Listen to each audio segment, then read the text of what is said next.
Well, good morning. We'll go ahead and begin our driver media availabilities for the Cheese at 355 at the Glen. We're joined now by driver the number 34 CSX Play It Safe Ford, Chris Buescher. Chris, with the victory at Pocono, you became the first NASCAR Sprint Cup Series Sunoco rookie to win a race since 2009. It's worth noting your first NASCAR National Series victory came at a road course, Mid-Ohio in the Xfinity Series in 2014. Tell us about your thoughts coming out of Pocono and heading into Sunday's race. Yeah, it's first of all really excited to be here at Watkins Glen. It's a racetrack that we've run really well at.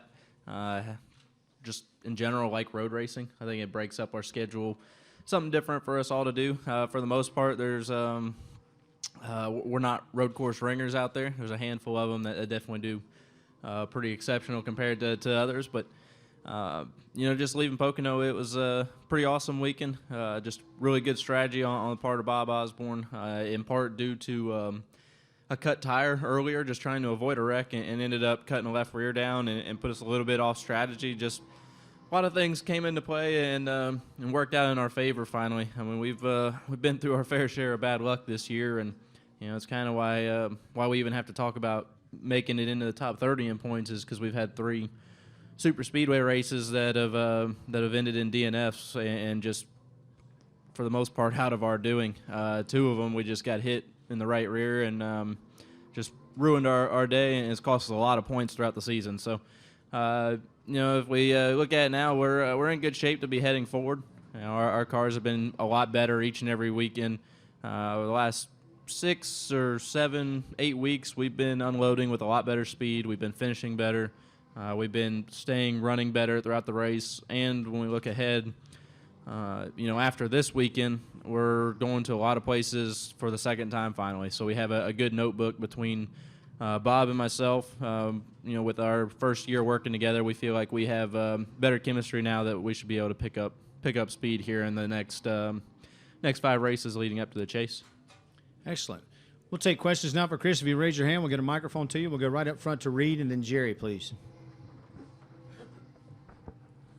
Reed Spencer with NASCAR Wire Service. Congratulations on Pocono. Thank you. Now that you've got the win, how confident are you that you can get into the top 30 and stay there for the rest of the regular season? And do you expect more in terms of support from Roush Fenway going forward now that you've got the win and the chase eligibility? Yeah, I absolutely think we can get in that top 30. Kind of like just hit on, we really shouldn't have been out of it. It's just been some circumstances have gotten us a little bit off track, and from my standpoint, I was trying to add it up in my stock car racing career, starting at 16 when I started racing ARCA. I guess I've had 3 cars that we've had to throw away or at least front clip, and that's a rather small number. And we've gone through 4 this year. So in that circumstance, we've just had really bad luck on super speedways this season. It's Trevor, when we were on our way to Utah to go do that road racing class earlier this week, he said, "Man, it looks like you just need a whole lot of bad luck to get one day of good luck." So it kind of turned out that way. And then as we go forward. We've had pretty awesome support from Roush Fenway this year for a lot of the races. We've been kind of half and half on what we're doing, but as we look at the chase coming up here, I think that we will be able to try and step up our program as much as possible.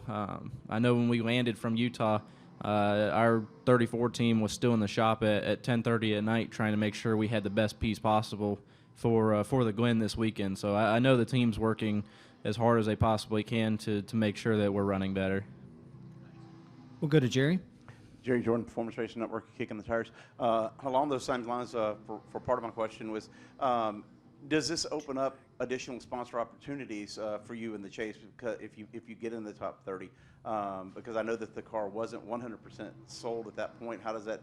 Do you think that will help you get more sponsors? And also, what have the meetings been like this past week? Now that with that win under your belt, how much media pressure and stuff have you had over the past few days?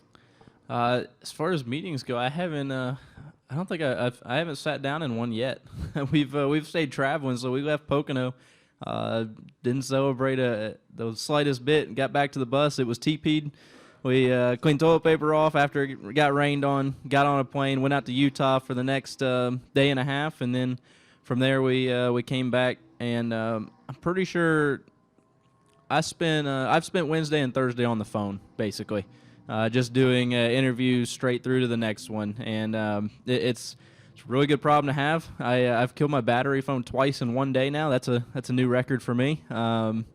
It's been wild how everything has played out, and really just haven't had time for it to settle in and feel like we won a race. It's been so crazy, but we're heading in the right direction now, and we talk about that top 30 in points and getting in the chase. We're going to get there. We've definitely been on the right trend, and working towards getting out of that hole that we've been in for quite a while, knowing that we wanted to get in that top 30 in case something did come up, and we were able to take full advantage of circumstances of a race.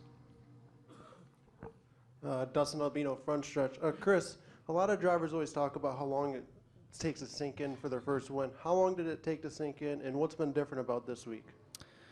I don't think it has yet, just because of how busy we've stayed.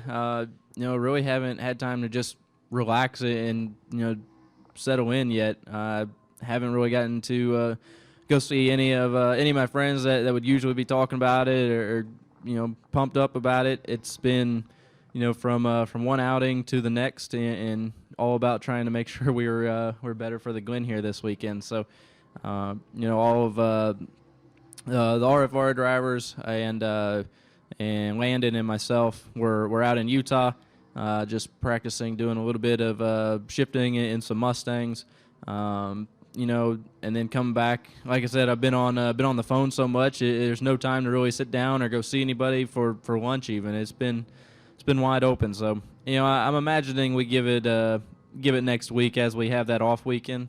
I'm going home, go see some family, and we'll be able to relax and really let it set in then. We'll go to Jim, then Lee. JimOtterMotorsport.com. Obviously, being a rookie this season, but also going to an organization that you knew ahead of time was not one of the top organizations in the Cup Series, was a win kind of where was a win on your list of possibilities? Did it even was it even on your radar? And I have a quick follow-up after. Yeah, it was our main goal at the beginning of the season when Bob and I sat down for I think for the first time, to really get to know each other. I've worked with him very little, just through some R&D testing several years ago. Haven't had a whole lot of interaction, so we sat down, talked about what we were going to do this season. We were both really excited to be working together, and we set our goal right there that the goal was to make the chase, and we knew that would include either being really good in points and really consistent through the season or getting a win. So, it was not something that we just discounted and said we're not worrying about. That was our goal from the start. And secondly, you probably were aware that even before the race was called and afterwards, a lot of your fellow competitors said some very nice things about you, about getting this opportunity and being the winner. A lot of times other guys aren't happy when other people win, but what did that mean to you, that both before, during, and after the race? That was really cool.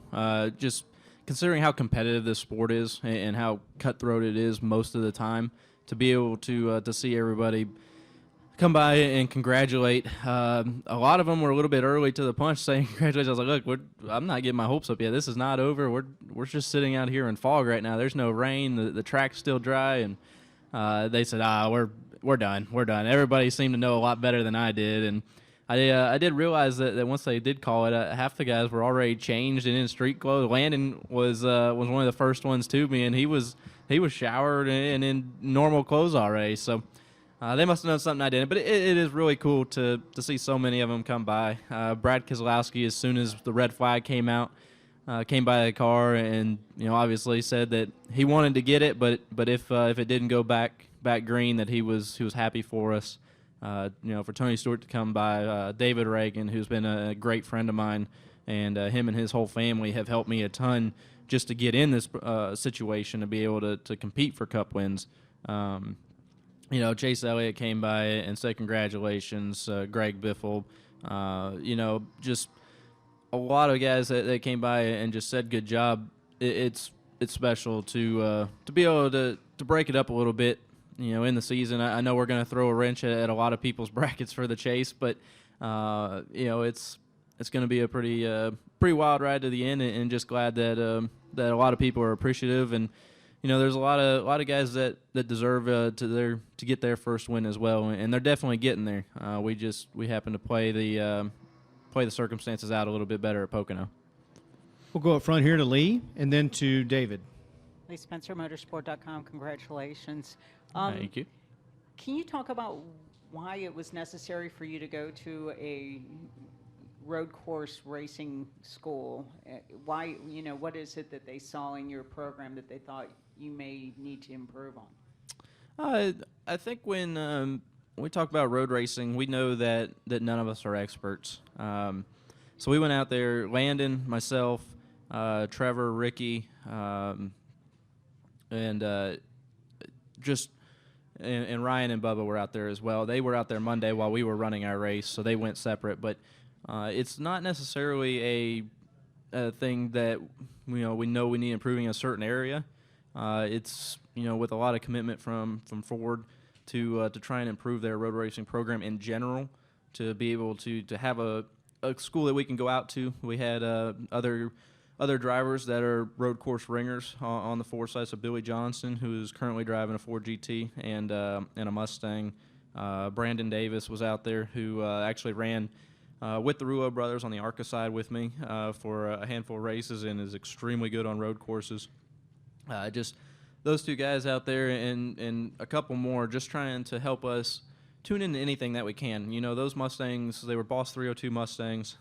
They're not going to drive like a stock car, but at the same time, they have a lot of different characteristics that are exaggerated of what we would usually feel. So you can adjust, and you can figure things out that will play over to this side.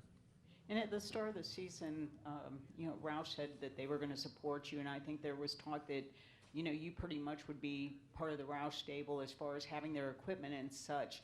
That hasn't always been the case this year. Given that you're the only Roush driver, so to speak, not even locked in yet, but with the best opportunity to be locked in, do you kind of know that the support will be there from them from now through the chase?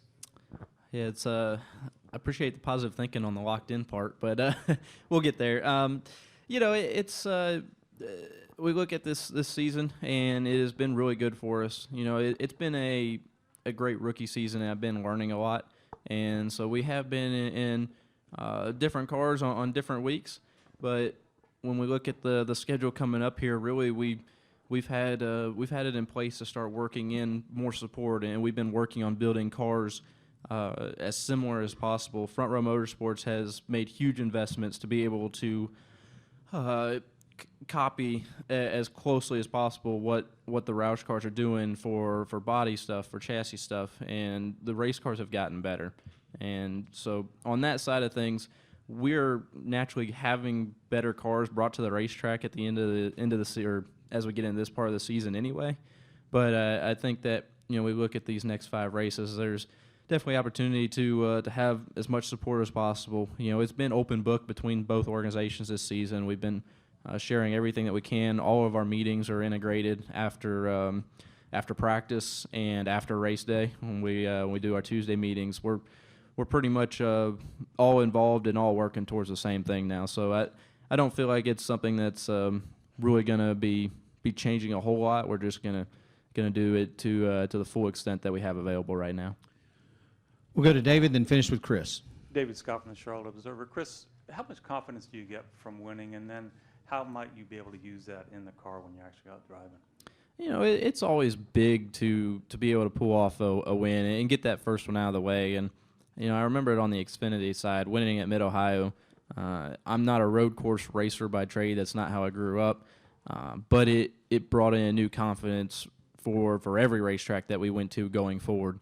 We still had a lot to learn on the ovals then, and we actually didn't even get our first oval win in 2014. We had to wait till the next year, but It's just a matter of getting the team jacked up, everybody on the same idea going forward that this is for real. This is a big moment. This win with the chase being the way it is, and with the point system being different from the the last year's Xfinity side, a win basically turns our whole season around. It changes everything. It's no longer one win and you move up a spot or two in points. It's one win, you potentially have a spot in the playoffs of our sport. We are not there yet because we have to get into that top 30. And, with that win, it gets everybody excited to get to that point. And that's why when we landed from Utah at 10:30, and I get a picture as soon as we land from Car Chief that they're still in the shop working, digging. Car's still in primer, and show up the next morning, it's wrapped, it's off the chassis dyno. I mean, they're hustling, and everybody's working extremely hard to make sure that we make this chase, and we're going to get there. I have a ton of confidence in these guys, and I really like where our program's been heading. Previous to Pocono, we've been on the right path, and we're going to be able to make up those points, no problem. We'll finish up front here with Chris. Chris Knight, CatchFence.com. Congratulations on the win. A lot of Sprint Cup Series drivers have elected to run the Xfinity Series race this weekend. I know that there was some discussion that you wanted to get back in the Xfinity Series at some point. Is there any plans to do that, maybe with the chase? And was there any consideration for you to run the Xfinity Series race this weekend? Yeah, it's Trevor beat me to it. So he's riding the 60 car this weekend to get some more experience for him, and I was looking at practice, and it looks like they fired off pretty good. So I would love to run more Xfinity races. I feel like you see a lot of guys do it, and they say it benefits them. I say that, and then on the other side of it, we look at the schedules right now, and I don't remember where it was. It wasn't but a couple weeks ago. It's 5 minutes after one practice, you're into the next one, and that leaves no time to debrief on either side. So you end up sacrificing one or the other heavily, or both slightly, in my opinion, on that one. So, I want to make sure that we're focused on our Cup program as much as we can be, just how we were focused fully on the Xfinity side last year when I subbed in for these 6 races in the 34 car. We would cut practice short just to be able to debrief and get over to the next garage area in time so that we did not hurt our main focus. So, for me, if we did run Xfinity races this season, it would be hard to get that 110% focus needed to go out there and really make it worthwhile. But if we had 5 to 10 of them come up to the point where we could go run them, I've said all year long I'd love to do it. We just haven't had everything fall into place quite yet. Chris, thanks for coming in, and good luck this weekend. Thank you very much. Y'all have a good one. I don't think I've gone up yet.